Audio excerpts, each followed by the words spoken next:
കുറ്റവാളികൾ പ്രത്യേകിച്ച് അക്രമകാരികളായ കവർച്ചാ സംഘങ്ങൾ തിരഞ്ഞെടുക്കുന്ന ഇടമായി മാറിയിരിക്കുന്നു കേരളം. പക്ഷേ കേരള പോലീസിന്റെ മികവ് ഈ കുറ്റവാളികളുടെ ആത്മവിശ്വാസത്തിന് മുകളിലാണ്.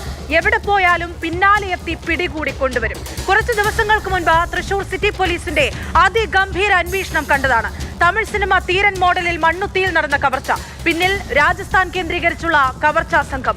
ഒരു തുമ്പുമില്ലാതിരുന്ന കേസിൽ കൊടും ക്രിമിനലുകളായ കവർച്ചാ സംഘത്തെ കുടുക്കിയത് പശുവിനെ കെട്ടാൻ തൊട്ടടുത്ത മഠത്തിൽ ഉപയോഗിച്ചിരുന്ന ഇരുമ്പു കമ്പിയായിരുന്നു. അതിസാഹസികമായി രാജസ്ഥാനിലെ കൊള്ളക്കാരുടെ ഗ്രാമത്തിലെത്തിയ കേരള പോലീസിന്റെ മറ്റൊരു വിജയഗാഥ.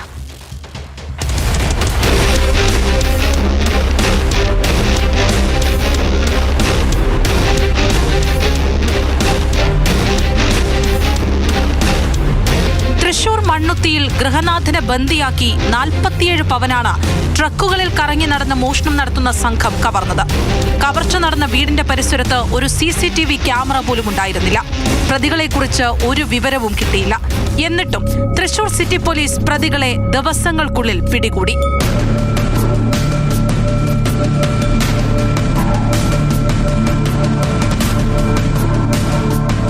നടന്ന വീടിന്റെ പിറകുവശത്തെ വാതിൽ കുത്തിപ്പൊളിച്ചത് ഒരു ഇരുമ്പിളാങ്കുകൊണ്ടായിരുന്നു.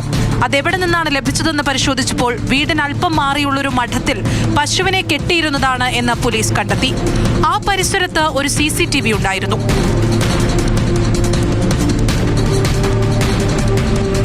CCTV പരിശോധിച്ചപ്പോൾ ഒരു ട്രക്ക് സർവീസ് റോഡിലൂടെ പോകുന്നത് ശ്രദ്ധിച്ചു. സാധാരണഗതിയിൽ ഉത്തരേന്ത്യൻ സംഘം മോഷണത്തിനെത്തുന്ന രീതി ട്രക്കുകളിലാണെന്ന് മനസ്സിലാക്കിയ പോലീസ് ആ ട്രക്കിനെ കേന്ദ്രീകരിച്ച് അന്വേഷണം നടത്തി. അങ്ങനെ ചെന്നെത്തിയത് മഹാരാഷ്ട്രയിലെ ഒരു ലോറിപ്പേട്ടയിൽ.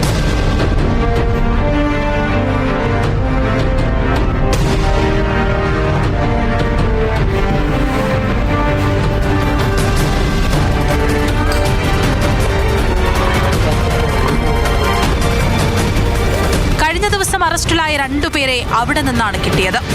അപ്പോഴും മുഖ്യപ്രതി കാണാമറയത്തായിരുന്നു. ഒടുവിൽ രാജസ്ഥാൻ സ്വദേശിയായ സൂരജ് പവാറിനെ കുറിച്ച് പോലീസിന് വിവരം ലഭിച്ചു. രാജസ്ഥാനിലെ ചിറ്റോർഗഡ് എന്ന ജില്ലയിലെ മാന്ദ്ഫിയ പോലീസ് സ്റ്റേഷൻ പരിധിയിൽ നിന്നും തൃശൂർ സിറ്റി പോലീസ് സംഘം പ്രതിയെ പിടികൂടി. ഇവരൊരു ട്രക്കിൽ കയറും. ഇന്റർസ്റ്റേറ്റ് പോകുന്ന എന്തെങ്കിലും ട്രക്ക് കയറിയിട്ട് അവിടെ നിന്ന് എല്ലാ ഡെലിവറി എല്ലാം കഴിഞ്ഞ ശേഷം തിരിച്ചു പോകുന്ന വഴിയിൽ എവിടെയെങ്കിലും ഒരു നല്ല ലോക്കാലിറ്റി കണ്ടിട്ട് അവിടെ ആളില്ലാത്ത വീടോ ഇല്ലെങ്കിൽ സസ്പിഷ്യസ് ആയിട്ട് എന്തെങ്കിലും വീട് കണ്ടിട്ട് വൾനറബിൾ വീടും ആളെ കണ്ടിട്ട് അവിടെ രാത്രി കയറിയിട്ട് ഇങ്ങനെ തന്നെ മോഷണം നടന്ന അവരുടെ സ്വഭാവമുണ്ട്. ഇതുവരെ അവർ കേരളയിൽ ഫസ്റ്റ് ടൈം വന്നതാണ്. സോ ഇത് നമ്മുടെ സിറ്റി പോലീസും കേരള പോലീസും വേണ്ടി വലിയ ഒരു വിജയമാണ്. കവർച്ചാ സംഘം തൃശൂരിലെത്തിയത് എറണാകുളത്തെ നെട്ടൂരിൽ നിന്ന്. നെട്ടൂരിലെ ഒരു AC ഗോഡൌണിൽ ലോഡിറക്കിയ ശേഷം രാത്രിയാവാൻ സംഘം അവിടെ കിടന്നുറങ്ങി. അർദ്ധരാത്രിയായപ്പോൾ ഹൈവേയിലൂടെ ട്രക്കുമായി യാത്ര തുടങ്ങി. മോഷണത്തിന് പറ്റിയൊരിടമായി മണ്ണുത്തിയിലെ കവർച്ച നടന്ന മേഖല തിരഞ്ഞെടുത്തു. മോഷണം സ്ഥിരം തൊഴിലാക്കിയ നാട്ടിൽ നിന്നാണ് ഇവർ വരുന്നത്. കൂടുതൽ മോഷണം നടത്തുന്ന ആൾക്കു മാത്രമേ നല്ല വിവാഹബന്ധം പോലും അവിടെ ലഭിക്കൂ. ട്രക്കിലെത്തിയവരുടെ എല്ലാം മൊബൈൽ ഫോൺ സിം കാർഡ് പോലും സ്ത്രീകളുടെ പേരിലായിരുന്നു.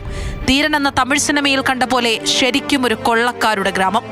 2 ദിവസം നീണ്ട നിരീക്ഷണത്തിനൊടുവിലാണ് വളരെ സാഹസികമായി പ്രതിയെ പോലീസ് പിടികൂടിയത്. കവർച്ച ചെയ്യപ്പെട്ട സ്വർണ്ണാഭരണങ്ങളിൽ 26 പവൻ ഇയാളിൽ നിന്നും പോലീസ് കണ്ടെത്തി. വീടിന്റെ പൂട്ട് തകർത്ത് അകത്തു കയറുകയും ആരെങ്കിലും എതിർക്കാൻ വന്നാൽ അവരെ വകവരുത്തുന്നതും ഇവരുടെ ശൈലിയാണ്. അറസ്റ്റിലായവർ മഹാരാഷ്ട്ര, മധ്യപ്രദേശ്, കർണാടക എന്നീ സംസ്ഥാനങ്ങളിൽ കവർച്ചയുൾപ്പെടെ നിരവധി ക്രിമിനൽ കേസുകളിൽ പ്രതികളായവരാണ്. കേസിലെ 2-3 പ്രതികളെ കഴിഞ്ഞ ദിവസം പോലീസ് അറസ്റ്റ് ചെയ്തിരുന്നു.